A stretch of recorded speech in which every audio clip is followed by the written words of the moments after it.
Let him in.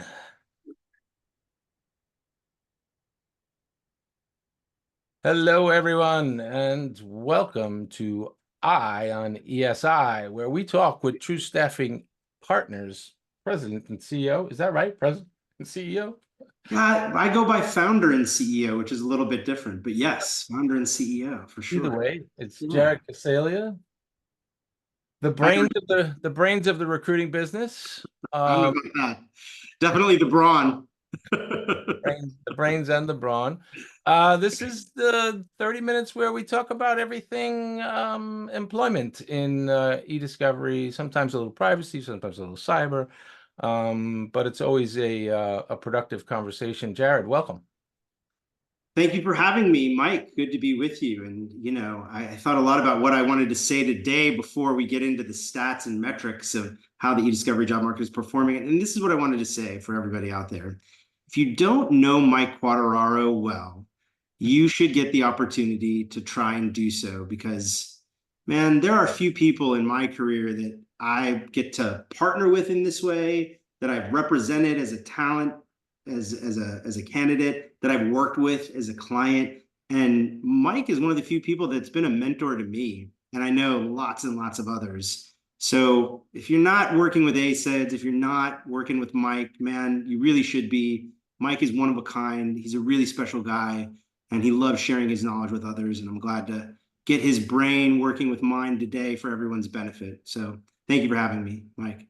I did not see that coming, and I could say the same about you on the recruiting and placement side. Your team has been fantastic. We love being a partner Thank with you. you. So, Thank you. why don't we get into it? What's new? What's cooking? Yeah, so all the data we're going to talk about today that is from 2023, you can find in our data privacy jobs report, which is, or I'm sorry, our e-discovery jobs report. We just released a data privacy jobs report too. So there are two separate jobs reports. If you're looking for a comparison of how those industries correlate, there are lots of similarities, but even more differences. So our e-discovery jobs report has been available since January. Our data privacy one has been available since last week. The data that we're going to talk about today, largely e-discovery, you can find here and download for free. So Awesome. what's happening now? What I love about today's webinar is it's the first webinar of the second quarter, which means, Mike, we've got new data to share with everybody about what happened in the first quarter for the e-discovery job market. So salaries are more or less remain the same, but employers are clearly favoring the lower end of the salary range when it comes to hiring talent. So we haven't seen a lot of upward mobility in salary ranges for nearly 6 to 8 months. What little upticks we've seen have more or less been anecdotal. The ranges remain the same. Here's what's really interesting. 78% of the open jobs right now require 2 to 3 days in an office. Mm. This is a dramatic shift from 2021 and 2022, those years being the Great Resignation, where we saw north of 70% of jobs being fully remote that were hybrid. So the new normal for all industries, regardless if it's privacy, security, it doesn't matter, banking, more or less is 3 days or less in an office. But the percentage of those jobs that are fully remote has changed to nearly 78%, 3 out of 4 of them being hybrid 2 or 3 days versus 1 day or fully remote in an office. And this is a big shift. And why is this important? Well, the number one job motivator for the last 3 years has been working more remotely from home. So if that's the primary thing motivating people to seek other employment, and those kinds of jobs aren't out there, it means two things. One, it's going to be harder to fill jobs that are hybrid or in an office if what's motivating people is to work less in an office. And two, if you have a fully remote opportunity, you're going to get a significantly larger volume of candidates showing interest in your position, and the timeline with which you have to move on that candidate is significantly faster because there are fewer opportunities, and thus people are moving through their process much more quickly than they would be with somebody that's an in-office hire where there's less candidates to choose from on a first pass through the marketplace. And that's consistent, Jared, too, with I shared a report with you yesterday that it doesn't really industry doesn't matter here, right? Correct. For the first two bullet points, industry doesn't really matter. The same is true of data privacy. It's actually even more exacerbated in privacy and security than it is in e-discovery, because more of those jobs are in corporations, whereas in e-discovery, they're at law firms and vendors. And the same with favoring the lower end of salary ranges. That remains true, I think, for all industries. I even think it's true in places like construction and entertainment. This is the sort of, I'm trying to think like what we'll name the next 2 years. And the only thing I've come up with, and I'm rehearsing this on this webinar for the first time, so forgive me, are the buyback years, right? All these companies are buying back their own stock in order to increase their value. And there's less and less investment happening in their human capital infrastructure and more happening in the buyback in order to increase value from a financial perspective coming out of, 24 months of decline, and now we're slowly on the build back from a financial standpoint as it relates to the stock market pricing. So I don't know, there's a lot less investing happening in corporate America in talent relative to 21 and 22, significantly less. Interesting. But here's why I love being in e-discovery, right? Most of the jobs in e-discovery are at law firms and vendors. Most law firms and vendors who have e-discovery talent are billing those resources as a revenue generator for the business. And that means stability, security, and potential growth within those businesses when other areas are recessing, right? And we're seeing that in e-discovery so much so that for the first time in nearly 3 years, Q1 of 2024 saw just as many, if not more, actually more, not by that much, but slightly, exceeding the amount of vendor opportunities. Law firms are now hiring at a higher tick than the vendors. Now, why has this changed? You think, 65% of the jobs have been at vendors, 25, 30 at law firms, and the rest sprinkling at corporations for e-discovery. Why has that changed? Well, if we go to the next bullet, one of the big reasons is because, oh wait, we changed this. Maybe it's the next one. There it is. Relativity one's impact on the job market is now beginning to take effect. And this is connected directly with why law firms are hiring more. They're internalizing talent. They're internalizing more technology. They're looking to make those revenue generating streams for themselves. Whereas in years past, it's been heavily pushed out to vendors and third parties who had some kind of on-prem or mixed hybrid cloud model. Now we're seeing law firms have now bought Rel One, institutionalized it, are now leveling up the talent for it. More people are putting projects in it as their new place where we put new projects, and that's ramping up the demand for talent in that segment, particularly at law firms. Now, the other thing that you have to consider is there's also a lot less jobs out there at vendors than there were in 2021 and 2022. They have pulled back in 2023 because we all thought we were going into recession. There's a lot of them who have their books on the market who are looking to sell their businesses. They are looking to create greater profitability. The greatest burden on a company's business from a financial perspective is human capital. There's been a lot of terminations over 2023. There's been a lot of not hiring in 2023. And what we're seeing right now is a heavy emphasis on investing in growth, which is why ESI sales openings are at an all-time high for the last 12 months tracking. People are looking to invest in growth and in getting more business. But we're also seeing the motivations from job seekers start to shift from wanting to work more remotely from home to what was the number 5 motivation for 2023 and has now become the number 2 motivation, and that's burnout. So when companies are buying back stock instead of investing in more talent, when companies are looking to save money in order to increase profitability for the hope of an acquisition, when companies are investing in more tech, whether it's AI or Rel One or whatever it is, than they are the people, we start to see this sort of pullback in resources, which ultimately leads to burnout. And that's where we're at right now. People are burning out. So one point of clarification, Jared, when you say relativity one's impact on the market is beginning to take up, so I understood that Rel One was really supposed to sort of take some of the on-premise administrative requirements sort of off the plate of the law firm. Is that what you mean by impact, or is no? What I mean is the impact of Rel One has now empowered law firms to internalize certain talent resources in order to monetize the investment that the firm has made in the software technology. Got it. A simple and most frequent example is just processing, right? We've got Rel 1 now. We're going to process our own data, certain thresholds. I need a contractor who knows how to process data in Rel 1. Hey, bonus points if they know how to run productions and help batch review sets or build workflows and technology-assisted review. That's the kind of impact we're seeing, where they're saying we're not going to rely exclusively on the vendor to do this piece of the puzzle.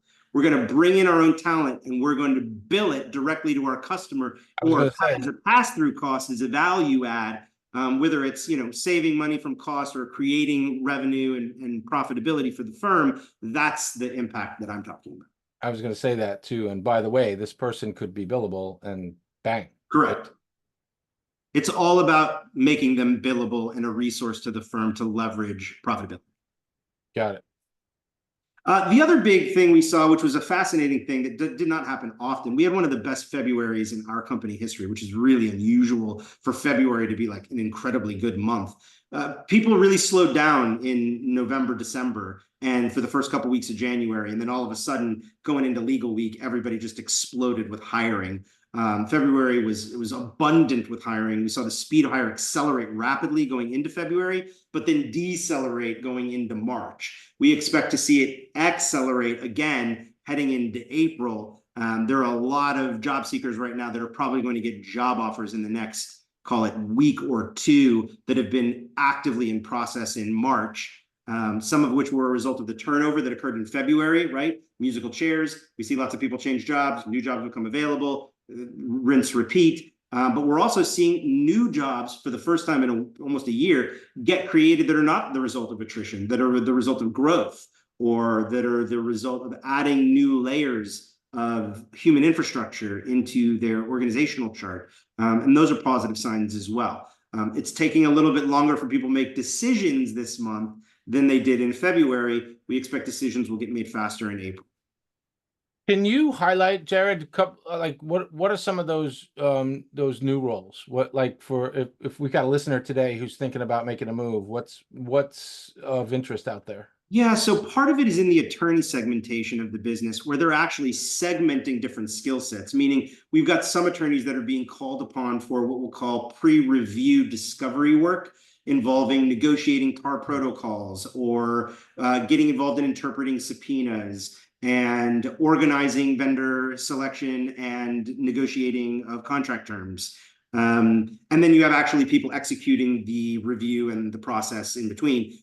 Often, that's all, they want an all-in-one that kind of does all of that. We're seeing some of those roles now get compartmentalized for the first time, where there's enough work on the front end, clearly enough work on the back end, that it doesn't have to be an all-in-one individual.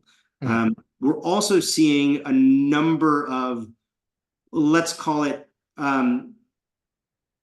people who know how to manage projects, but whose main responsibility is managing portfolios, not projects. Meaning we have a cachet of customers, they kind of maybe fit into a bucket, like they focus all on cyber breach response, or these are all IP litigants. And so we've created some custom stuff, whether it's workflow or technology, to cater to the repeat customer needs that come out of that particular brand of litigation. And so now we're looking for a specialist that has that kind of experience.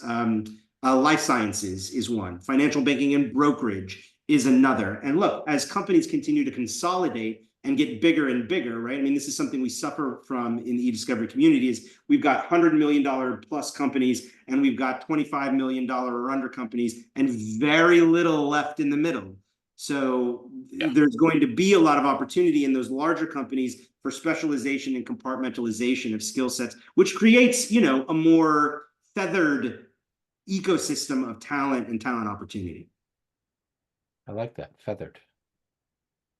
Last big trend of the first quarter, and this is pretty astonishing, 1/5 of all the placements made by True in Q1 were the result of proactive introductions, meaning that a company did not come to us with a job order and say, please fill this position for us, but rather we proactively went to one of our customers and said, we think this person can have an impact on your business. Here's why. You may want to take a look at this individual. And then they not only have looked at them, but they've made them an offer, and they've accepted that offer and hired them.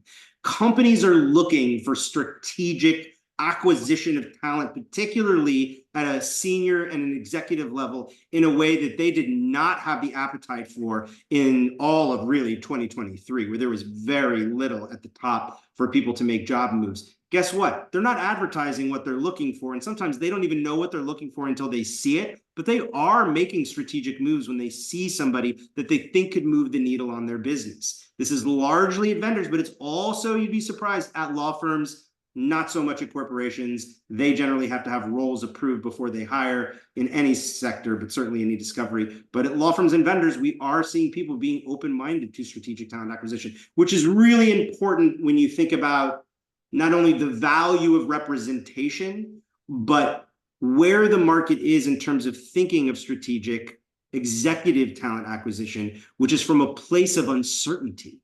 Yeah. And I'm kind of embracing that. I think is important for executives that are looking for what's next. We don't know what we want, but we want something. That's right. And sometimes we're the best people to help them see what they don't see, right? Help see the forest between all the trees. Well, you sit in a unique place. You have a 30,000-foot view of the industry, whereas most people, certainly inside law firms, are in their bubble, right? Yeah, as well they should be. Here are the top 5 motivators in Q1, and these have changed pretty dramatically since the end of 2023. Everybody still wants to work remotely from home more, so we qualify that as that could be somebody who's working, 2 days a week that wants 0, or 3 days that wants 2, or 5 days that wants 3. If they want to work from home more, that's how we qualify that. But you could see number 2, which was number 5 at the end of last year. Burnout is now the number 2, and we believe that'll eclipse wanting to work more remotely from home by the end of this quarter. People are understaffed. People feel undervalued. People are not as focused on money, even if it's a non-exempt position, as they are quality of life, particularly the newer generations to the business. And this is something that we've always had in e-discovery as an issue. I think it's going to become a much bigger issue. And if we don't address it as an industry and a community by giving people more support, you're going to start to see whiplash and aggressive turnover when things get busier and more ad to staff positions become available later on in this year. All right, dollars, number 3. Dollars is number 3, pretty consistently, either the number 3 or number 2 year over year. Diversifying experience is really important to people. A lot of people feel like they're doing more of the same and have been for a really long time. It's difficult sometimes for those people to move into other industry verticals because the pay doesn't equivocate.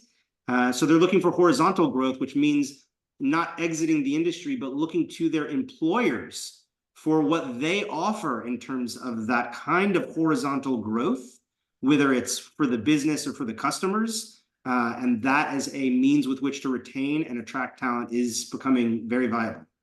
Give me something to keep me challenged. Give me something interesting. Put me on Correct. This case, that case, whatever. Yeah. Correct. Hey, back to dollars for a minute, because I'm always curious about this. I know our listeners are too. What kind of dollar amounts are making people move?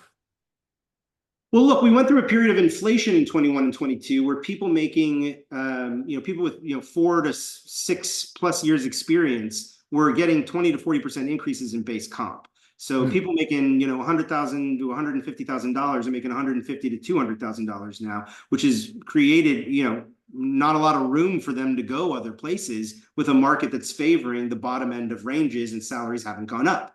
So what's happened conversely is all those people with 0 to 5 years experience who are less experienced and less expensive are in higher demand but lower supply. And as a result, their salaries are now going up 20 to 35%. Actually, it's 20 to 32% based on having 1 to 5 years of experience. And what's going to happen if that persists for another 6 to 12 months, which we're sort of seeing it will somewhat, is those people with 5 years experience or less are going to be making not that much less than the people with 10 to 15 years of experience. And that's when you're going to see those people starting to jump ship because they feel undervalued, despite the fact that the people underneath them are less experienced and making close to, if not similar amounts of money because of the demand supply equilibrium in that segment of experience in the marketplace, right?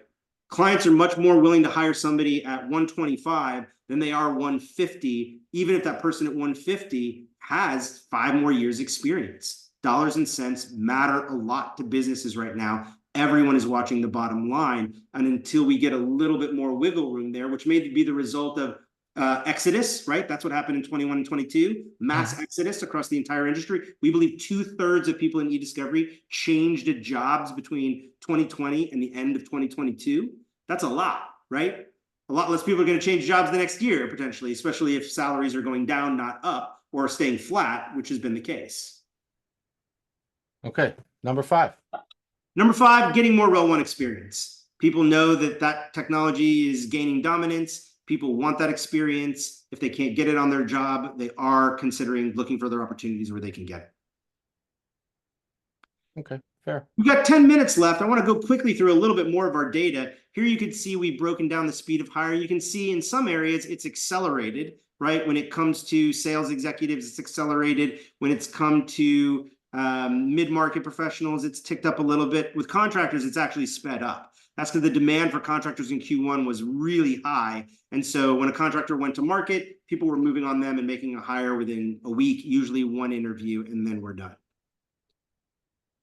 You can go to the next slide. Remote versus hybrid, you can see here those percentages I talked about, right? We're seeing a decline in the volume of opportunities that are fully remote. And you can see in Q1, 100%, we didn't place a single job that was 5 days in an office, not one, right? Most of the contract work that you see here in that 22% that is fully remote is contract work, right? There's not a lot of fully remote positions that are full-time permanent positions that are available right now, largely because the vendors are hiring a lot less, which is where most of the fully remote jobs are. Law firms are trying to get people back in and they've upticked their hiring. So when you see that 69% fully remote, 38 fully remote, now only 22, the 22 is a lot of it is contractors, not FTEs. Remember, 78% of all the jobs we're tracking are 2 to 3 days hybrid. Question in the chat, Jared, is there a niche for experienced e-discovery paralegals who may be retired and would rather work by project / part-time and not full-time? Yeah, 100%. We've actually seen a little bit of an uptick in litigation paralegals over the last couple of months, and we've been taking a lot of those searches from our customers. A lot of boutique firms don't have the infrastructure to really bring in a full-time e-discovery professional, but they need somebody that's a litigation paralegal that can really be a hybrid, particularly in areas in the Southeast and Texas and Midwest. We've seen a lot of uptick in demand for professionals of that nature. And look, right now, if you're willing to contract, there's a huge opportunity for you. I mean, you can see in this slide here, contracting is nearly 50% of the available jobs, right?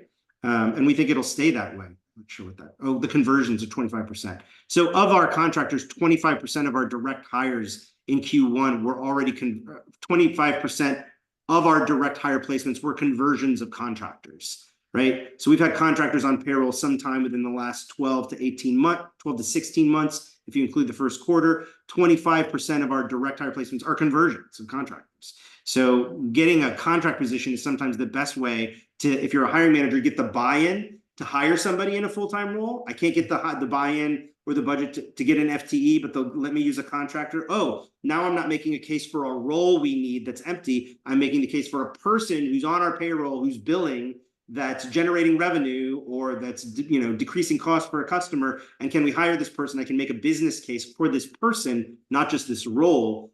Big benefit for e-discovery professionals. But also the case is they don't ever get the headcount approval, and this person is a perpetual contractor, or they finish the project and phase out, and now the cost is not a perpetual cost to the business. Awesome. Those are good numbers. Here are the top 5 things customers ask for when they hire contractors from us. Relativity admin skills being at the top, processing quick number 2, project management 3, TARCAL, AI kind of stuff number 4, and those ESI attorneys that are not doc review, but doing other parts of the process, whether it's TAR protocol negotiation or managing large scale review or building workflows or teaching AI models how to ingest data. All of that is. And that's right at the jobs report, right? That is all in the jobs report. Yes. Yeah, in great detail with an incredible narrative. Let's get somebody put a link up to download the jobs report. Yes. We will put a link up to download the jobs report, and there'll be a QR code here in a second for it as well. Here are the salary averages. They haven't really changed. As I said, people are sort of favoring the low end. We did see an uptick in director manager salaries at the end of last year. So these are slightly higher. We think that these are pretty accurate and will stay pretty accurate and might even tick up a little bit. Here's on the provider side. These have also stayed relatively flat. What I can tell you is the ESI sales numbers are going to start to go up. We're going to start to see people being willing to spend much higher than the 275 base. Last year, people were very risk averse, employers, from a base salary number, but we're starting to see now some big players make moves with salaries coming in at the 300 to 500 range again. Now, on the sales side, for any sales folks who are tuned in today, what kind of book of business is 275? What kind of book of business does that salesperson need to bring? Yeah, so for a 275 base salary, which means you're probably getting a first-year guarantee somewhere between 350 and 500, you're probably going to need to bring in a minimum of 2.5 to $5 million in your first year. Most people will know that bringing in $5 million in your first year is very unrealistic. So for somebody at a $500,000 guarantee, some of it is base, some of it is non-recoverable draw. I would say somewhere in that 250 to 500, a $2.5 million minimum, probably more likely a 3 to 3.5 is going to make the employer happy. But I'll also share with you, Mike, that a lot of these deals we're negotiating are multi-year engagements, meaning it's not just a 275 base and a guarantee year one. It's a year one base and guarantee and a year two base and guarantee. And sometimes that total can be 750 over two or 3 million to 5 million over two, depending on the individual's track record of success and their level of confidence of what kind of expectations they want to set with their future employer about what kind of business they will bring with them. Now, keep in mind, a lot of people have very transactional business, which sometimes is easier to move, things like review. Other people have managed service business, which can be much more difficult to move depending on timing, right? When contracts that are multi-annual come up for renewal, sometimes you see sales reps are willing to consider leaving at that kind of critical juncture point because they think that they have the opportunity to switch customers with some of their very loyal managed service relationships. And there's a lot of people out there in e-discovery who rely on those managed service relationships to sort of lock in a consistent multi-million-dollar stream of revenue to bolster their transactional business or net new revenue business, which is what gets an e-discovery sales rep to a 7, 8, 10, 20, $30 million run rate. Awesome. Good information. We've only got 3 minutes, so let's take some questions. You can see here, scan, get out your cameras. The top left here, if you're looking at it, is the eDiscovery Jobs Report. Right next to it is the Data Privacy Jobs Report. We'll be speaking at Clock on the art of interviewing in legal ops. We're doing a lot of work in legal ops now as well. Job seekers, hiring managers, contact us. Ask us your burning questions. We are here to answer any of them. What platforms other than Rel1 are desired? Yeah, I mean, I think there's an increasing demand for pretty much everybody that's left, right? Everlaw, Disco, Reveal. There is still some demand out there for the iConnect concordance summation stuff that remains. And occasionally we will get some things that are in other technologies. But for the most part, those are the core. Yeah, and I think just from my perspective, from where I sit and what I'm seeing and talking to industry leaders, a lot of what's going on is, big firm, small firm, right? The smaller firms are not going to put Rel1 in place. They don't have the budget, they don't have the buy-in. But what I will tell and what I will say about smaller and mid-sized firms is it's a real equalizer, right? A smaller firm can do things with technology that the big firms are doing, and you can really compete on getting business that way. 100%. Is there a clear-cut second player? There's not a clear-cut second player, I'm sorry to say. I mean, I can tell you that it kind of depends on how the wind blows, where the demand for talent with a skill set beyond relativity comes from, and it's usually project-based. Meaning a customer has like a huge matter in Everlaw and they need more resources with Everlaw hands-on technology. That's probably more where you're going to see people asking for those skill sets. I will say this to those people that are to those employers that are using non-relativity technology, they seem to be pretty willing to train people on whatever else they're using, meaning it's less likely a customer will come to us and say, I need somebody with Everlost skill set if that's their, and rather I need them to be able to manage projects and talk to attorneys and understand how to translate subpoenas into technical requirements and understand how to address what we would do if we got to collect data. Things like that seem to weigh more heavily than I need plug and play skill sets with this particular technology. But I will say this, the reciprocal is true with people that are deeply embedded with relativity. Most of those hiring managers absolutely require relativity skill sets because they know they can find them. And so much so that 90+% of our customers ask for and require our proprietary relativity self-assessment checklist, which is a 65-point checklist of self-confidence from a candidate in their relativity skills. Candidates that don't fill that out get put to the side sometimes to the candidates that do fill it out because customers lean into that knowledge and that level of detail about a candidate's prowess with relativity if they're hiring for those skill sets. There you have it, folks. The wisdom has been shared. We're at time. Jared, closing thoughts. It's a great time to be in ediscovery. There's going to be a lot of change happening in the next few years. Right now, the skills that are most highly valued are still the skills that have always been valued. And so it's a good time to keep your ear to the ground as a professional for what's out there. If you're an executive, it's a great time to be thinking proactively about who you might want to get in front of that may be looking but doesn't know that they're looking for you. And finally, get in touch with a true agent today, man. We are here to help directly and deliberately answer all these questions for you in a personalized way that helps make you hopefully healthy, wealthier, and happier. Awesome. All right, everyone. Thanks so much for joining us today. Thank you, Jared, and the whole team at True. Thank you to our staff for putting this, hosting the broadcast. We will see you in 1 month with updated stats and news of the day. Yes, sir. Thank you.